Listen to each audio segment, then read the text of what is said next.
Hello అండి, welcome back to our channel. ఈ రోజు స్టోరీ అందాల రాక్షసి సీజన్ 2 ఎపిసోడ్ 32. ఇక స్టోరీలోకి వెళ్తాయి.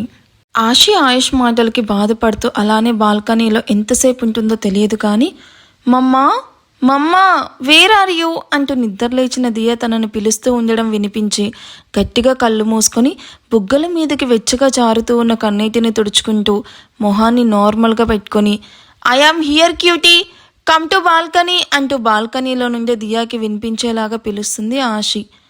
దియా ఆషి వాయిస్ విని కళ్ళు నూరుముకుంటూ బెడ్ దిగి బాల్కనీలో ఉన్న ఆషి ఒళ్ళో కూర్చుంటూ మార్నింగ్ మమ్మ అంటూ ఆషి గుండెల మీద తలపెట్టుకుని నడుము చుట్టూ చేతులు వేసి క్యూట్గా నవ్వుతూ నిద్రమొహంతో విష్ చేస్తుంది.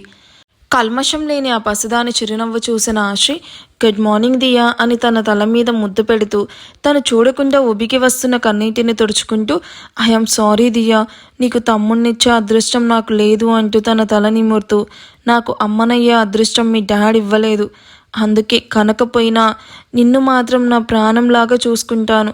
నేను అప్పుడు చెప్పాను అండ్ ఇప్పుడు చెప్తున్నాను, నాకు పిల్లలున్నా లేకపోయినా you are always my first kid అంటూ దియాను మరింత గట్టిగా హత్తుకొని తనని తాను కాసేపటికి కంట్రోల్ చేసుకొని దియా కాసేపు గార్డెన్లో వాక్ చేద్దాం పదా అంటూ దియాను ఎత్తుకొని ఖాళీగా ఉన్న బెడ్రూమ్ వైపు చూస్తూ గార్డెన్లోకి వెళ్తుంది.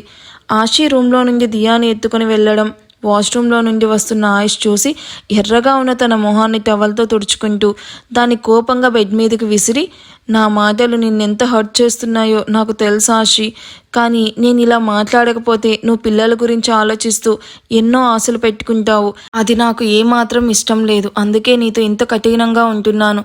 నీ కళ్ళల్లో నీళ్లు చూస్తుంటే ఇక్కడ అంటూ తన గుండె మీద చేయి పెట్టుకొని ఇక్కడ కత్తితో పొడిచినంత బాధగా ఉంది, అందుకే నీకు దగ్గరగా ఉంటే ఎక్కడ నన్ను నేను కంట్రోల్ మిస్ అవుతాను అని ఇలా వచ్చేసాను.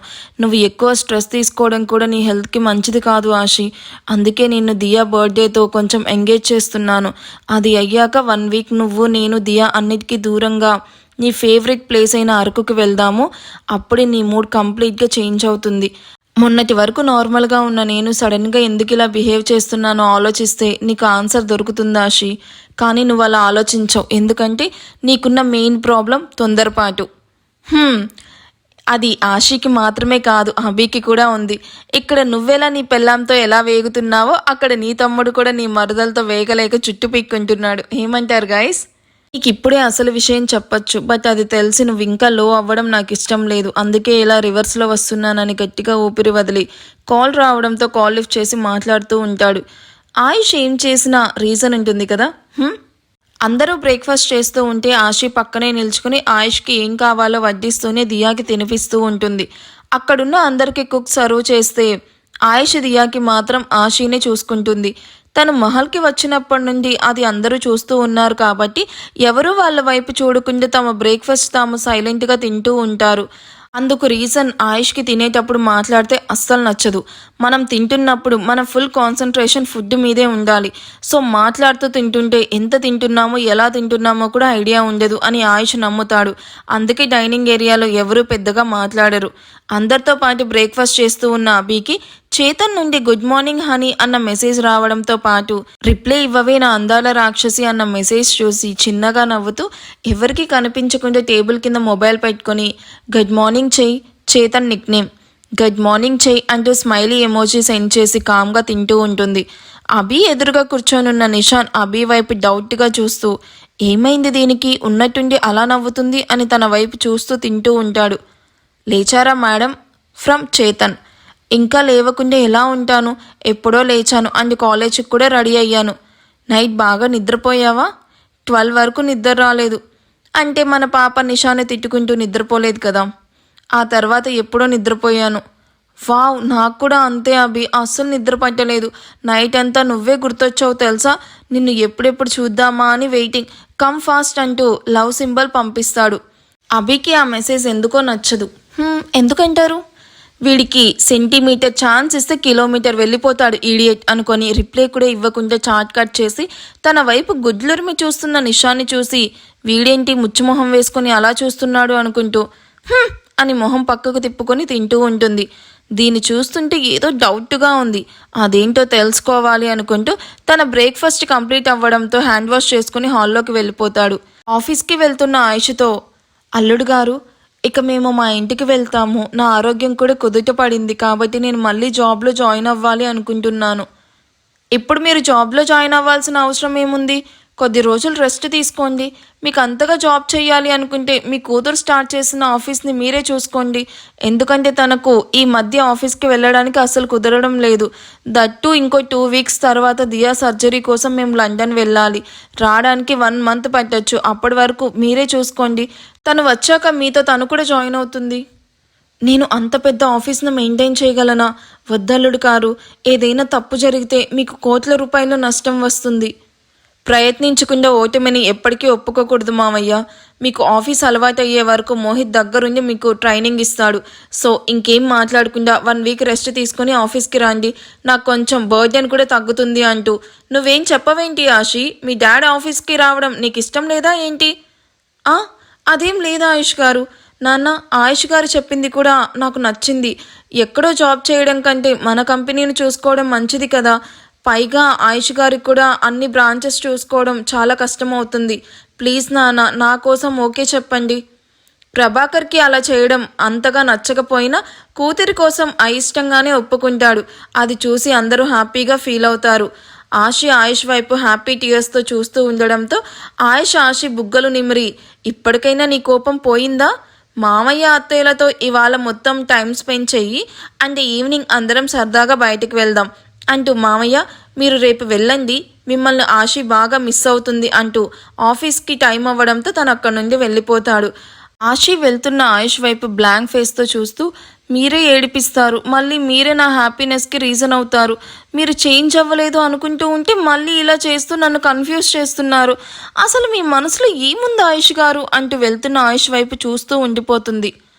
ఆషి, ఏంటలా చూస్తున్నావు అన్న రాగిని పిలుపుకి, ఏం లేదత్తయ్యా అంటూ దియాని ఎత్తుకొని అక్కడే ఉన్న సోఫాలో కూర్చుంటూ, లక్ష్మి వెళ్ళి దియా మెడిసిన్స్ బాక్స్ తీసుకొనిరా అంటూ. దియా, ఇవాళ నువ్వు స్కూల్కి ఏం వెళ్ళొద్దు. అమ్మమ్మ తాతయ్య రేపు వాళ్ళ ఇంటికి వెళ్ళిపోతున్నారు కదా, సో మనం డే మొత్తం వాళ్ళతో టైం స్పెండ్ చేద్దాం అంటూ దియా హెయిర్ను పోనీ వేస్తూ చెప్తుంది. ఓకే మమ్మ, బట్ ఆఫ్టర్నూన్ డాడీకి లంచ్ తీసుకుని ఆఫీస్కి వెళ్దాం.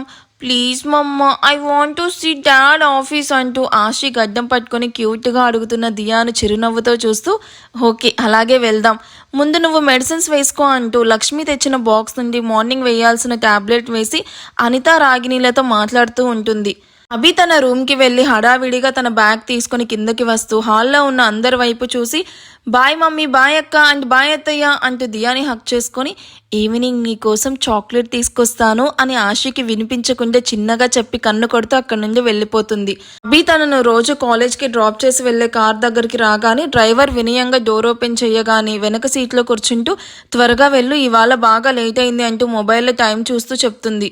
ఓకే మేడం అంటూ డ్రైవర్ కార్ని ఫాస్ట్గా డ్రైవ్ చేస్తూ మహల్ దాటి కాలేజ్ వైపు కార్ను పరుగులు పెట్టిస్తూ ఉంటాడు. విండో ఓపెన్ చేసి చూస్తూ ఉన్న అభికి కారు లెఫ్ట్ సైడ్ మిర్రర్లో వెనక నిషాన్ కార్ రావడం చూసి, డ్రైవర్ కార్ ఆపు అంటూ కార్ ఆగగానే కోపంగా కార్ దిగి నిషాన్ కార్కి అడ్డుగా హ్యాండ్స్ నడుము మీద పెట్టుకొని నిల్చుకుంటుంది. నిషాన్ సడన్ బ్రేక్తో కార్ ఆపి డోర్ ఓపెన్ చేసి కిందకి దిగుతూ, ఏయ్ ఎందుకలా అడ్డగాడిలాగా అడ్డు నిల్చుకొనున్నావు? ముందు తప్పుకో, నేను అర్జెంటుగా వెళ్ళాలి. యూ ఈడియట్, నన్నే గాడిదా అంటావా అంటూ పళ్ళు కరుగుతూ నిషాన్ వైపు కోపంగా చూస్తూ తన మీదకి వెళ్తుంది. సారీ, యు ఆర్ మిస్టేకెన్, నేను గాడిదా అనలేదు, అడ్డగాడిదా అన్నాను. కరెక్ట్ యువర్ వర్డ్స్ అంటూ యాటిట్యూడ్ లుక్ ఇస్తాడు.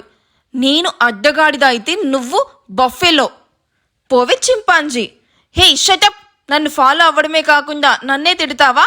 ఒళ్ళు ఎలా ఉంది నీకు? ఏంటి, నేను నిన్ను ఫాలో అయ్యానా? ఆగవే, మంచి జోక్ వేసావు, కాసేపు నవ్వుకుంటాను అని నవ్వుతూ, వచ్చిందయ్యా వయ్యారి, ఎప్పుడైనా మొహాన్ని అద్దంలో చూసుకున్నావా? నీ ఫేస్కి నేను ఫాలో అవ్వడం ఏంటి? కార్లో కూర్చొని డ్రీమ్స్ కంటున్నావా? షటప్, నాకేం తక్కువ? మా కాలేజ్లో అందరూ నన్ను జూనియర్ రష్మికలా ఉన్నావంటారు అంటూ గర్వంగా చెప్తున్న అభిని చూసి పొట్ట పట్టుకొని నవ్వుతూ, ఏంటమ్మా ఫేస్ కొంచెం లెఫ్ట్ టర్న్ ఇచ్చుకో. ఈ మాట నాతో అంటే అన్నావు కానీ ఇంకెవరితో అనకే ప్లీజ్. ఎందుకంటే ఈ విషయం తన ఫ్యాన్స్కి తెలిస్తే చందాలు వేసుకొని వచ్చి మరి నేను కుల్లబొడుస్తారు. రాస్కెల్, నేను అందంగా ఉంటానని నీకు జెలస్ కదా?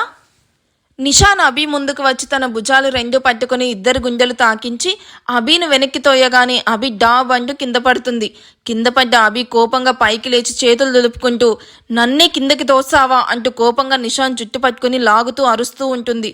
రాక్షసి వదలవే, నాకింకా పెళ్లి కూడా కాలేదు, జుట్టు ఊడిపోతే ఎవరు చేసుకోరు అంటూ అభి చేతి నుండి జుట్టు విడిపించుకొని నువ్వే కదా రాసుకెళ్ళు అన్నావు, అందుకే నిన్ను రాసుకొని వెళ్ళా అంటూ నవ్వు ఆపుకుంటూ అంటున్న నిషాన్ని చూసి అభికి పిచ్చ కోపం వస్తుంది. కావాలని చేస్తున్నావు కదా, నిన్ను చంపేస్తాను రా అంటూ నిషాన్ బ్లేజర్ పట్టుకొని చింపడానికి చూస్తూ అది రోడ్ అన్న విషయం కూడా మర్చిపోయి ఇద్దరు చిన్నపిల్లలాగా కొట్టుకుంటూ ఉంటారు. అటుగా వెళ్తున్న మీడియా రిపోర్టర్ నిషాన్ని చూసి ఈయన ఆయుష్ గారి తమ్ముడు నిషాన్ గారు కదా అని అనుకుంటూ వాళ్ళకి తెలియకుండా వీడియో తీసి ఇన్స్టాగ్రామ్లో the great industrialist and businessman Ayush Varma brother Nishan Varma తన గర్ల్ ఫ్రెండ్తో రోడ్డు మీద చిలిపి గొడవలు పడుతూ మీడియా కంట పడ్డారు అంటూ పోస్ట్ చేసి వాళ్ళని నవ్వుతూ చూస్తూ అక్కడి నుండి వెళ్ళిపోతాడు. ఆయుష్ వాళ్ళు ఫేమస్ పర్సనాలిటీస్ అవ్వడంతో నిమిషాలలోనే ఆ వీడియో వైరల్ అవ్వడంతో పాటు ఆ వీడియో చూసిన వాళ్ళలో ఒకరు ఆయుష్ని ట్యాగ్ చేయడంతో ఆ వీడియో ఆయుష్ వరకు వెళ్తుంది. ఆయుష్ ఆ వీడియోని చూసేసరికి అది వైరల్ అవ్వడంతో పాటు 60 మిలియన్ వ్యూస్ కూడా వచ్చేసి ఉంటుంది. కొందరు నిషాన్ సార్ త్వరలో మ్యారేజ్ చేసుకోబోతున్నారు అంటూ కంగ్రాట్స్ చెప్తూ కామెంట్స్ చేస్తూ ఉంటే మరికొందరు క్యూట్ పెయిర్ అంటూ ఇంకొందరు మిస్ యూ నిషాన్ సార్ అంటూ హార్ట్ బ్రేక్ సింబల్స్ పెడుతూ కామెంట్స్లో రచ్చ చేస్తూ ఉంటారు. ఆ కామెంట్స్ చూసిన ఆయుష్ నిమిషాలలో తన ఇన్ఫ్లుయెన్స్తో ఆ వీడియోని డిలీట్ చేయించడమే కాకుండా ఆ వీడియో తీసిన రిపోర్టర్ జాబ్ కూడా పోయేలాగా చేసి నిషాన్ అబీలకి కాల్ చేసి లంచ్ టైంలో తన ఆఫీస్కి రమ్మని చెప్పి కాల్ కట్ చేసి వర్క్లో పడిపోతాడు. వీడియో గురించి తెలియని వీళ్ళు ఆయుష్ సడన్గా ఎందుకు రమ్మన్నాడా అని ఆలోచిస్తూ ఇద్దరు ఆఫీస్కి ఒకే టైంకి రీచ్ అవుతారు. ఇదేంటి ఇక్కడ అని నిషాన్, వీడేంటి ఈ టైంలో ఇక్కడ, ఫాల్తూ వెదవా, ఫాలో అవ్వడం లేదు అని చెప్తూ ఫాలో అయ్యి వచ్చుంటాడు దొంగ సచ్చినోడు అని నిషాన్ వైపు కోపంగా చూస్తూ ఏంట్రా సారీ చెప్పడానికి వచ్చావా అంటూ కోపంగా అడుగుతుంది. నిషాన్ అభి చుట్టులాగి రా ఏంటి, పిలిస్తే బావా అను లేదా నిషానాను అని సీరియస్గా చెప్పి నీకు సారీ చెప్పడానికి తప్పు చేసింది నేను కాదు నువ్వు అని అంతే కోపంగా చెప్పి అభికు తన భుజంతో డాష్ ఇచ్చి లోపలికి వెళ్తాడు. హబ్బా అని భుజం రుద్దుకుంటూ పొగరు అని నిషాన్ని తిట్టుకుంటూ అభి కూడా నిషాన్ వెనక్కి ఆయుష్ ఉన్న ఫ్లోర్ వైపు వెళ్తుంది. ఇద్దరు లిఫ్ట్లో చెరో వైపు తిరిగి నిల్చుకొని చూపులతోనే కాల్చుకుంటూ వాళ్ళు వెళ్లాల్సిన ఫ్లోర్ రాగానే ఇద్దరు క్యాబిన్ వైపు వెళ్తారు.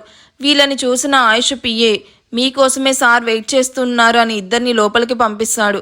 అంటే ఇద్దరిని అన్నయ్యే పిలిపించాడా, కానీ ఎందుకు అని ఇద్దరు ఆలోచిస్తూనే ఆయుష్ క్యాబిన్లోకి వెళ్ళి హాయ్ అన్నయ్య అని ఒకరు, హాయ్ బావా అని మరొకరు విష్ చేసి ఎదురుగా ఉన్న చైర్లో కూర్చుంటూ ఉండగా ఆయుష్ చూసిన చూపుకి ఇద్దరు కూర్చోవడం ఆపి టీచర్ ముందు నిల్చుకుంటున్న స్టూడెంట్స్ లాగా నిల్చుకొని చూస్తూ ఉంటారు. ఆయుష్ తన దగ్గరున్న రిమోట్ యాక్సెస్తో క్యాబిన్ డోర్ లాక్ చేసి ఇద్దరు వైపు సీరియస్గా చూస్తూ మార్నింగ్ మీరిద్దరు ఆ ఏరియాలో రోడ్డు మీద బుద్ధి లేకుండా కొట్టుకొని చిన్నపిల్లల్లా బిహేవ్ చేస్తారా, కొంచెం కూడా ఇద్దరికి సెన్స్ లేదా, మన ఫ్యామిలీ ఏంటి, మీరు చేసే పనులేంటి అంటూ ఇద్దరి వైపు చూస్తూ గంభీరంగా అడుగుతాడు. తాము కొట్టుకుంది ఆయుష్కి అప్పుడే ఎలా తెలిసిందో అర్థం అవ్వక ఇద్దరు గుట్టకులు మింగుతూ ఆయుష్ వైపు టెన్షన్తో చూస్తూ ఉంటారు. అడుగుతుంటే మాట్లాడరేంటి, ఇద్దరు చిన్నపిల్లల్లా అలా రోడ్డు మీద కొట్టుకోవడం ఏంటి, మీరు ఇంకా కిడ్స్ అనుకుంటున్నారా, మీరు కొట్టుకోవడం చూసి ఎవడో ఈడియట్ ఇన్స్టాగ్రామ్లో షేర్ చేశాడు, అది కొన్ని వేల మంది ఆ వీడియో చూశారు, మార్నింగ్ నుండి నాకు ఎన్ని కాల్స్ వస్తున్నాయో తెలుసా, ఇంకోసారి ఇలాంటి చైల్డిస్ట్ బిహేవియర్ రిపీట్ అయితే ఇద్దరిని చంపేస్తాను అని సీరియస్గా చెప్పి నెక్స్ట్ టైం ఇది రిపీట్ చేయకుండా ఇద్దరు చెరో 250 గుంజలు సారీ అని చెప్తూ తీసి కంప్లీట్ అయ్యాక వెళ్ళండి అని చెప్పడంతో ఇద్దరు 250 గుంజుల్లా అని కప్పల్లాగా షాక్ అవుతూ నోరు తెరుస్తారు. అభి నిషాన్ల ట్రాక్ ఎలా అనిపిస్తుంది మీకు, ఎక్కడైనా బోర్ కొడుతుందా, ఏదున్నా సరే జెన్యున్గా చెప్పండి పర్వాలేదు. ఈ మధ్య నెగిటివ్ కామెంట్స్ కూడా బాగా అలవాటు పడిపోయాంలేండి. సో ఈ వీడియో ఎలా అనిపించిందో కామెంట్ చేసి, వీడియో నచ్చితే ప్లీజ్ లైక్ చేసి హైప్ ఇవ్వడం అస్సలు మర్చిపోవద్దు. Thank you for watching, bye.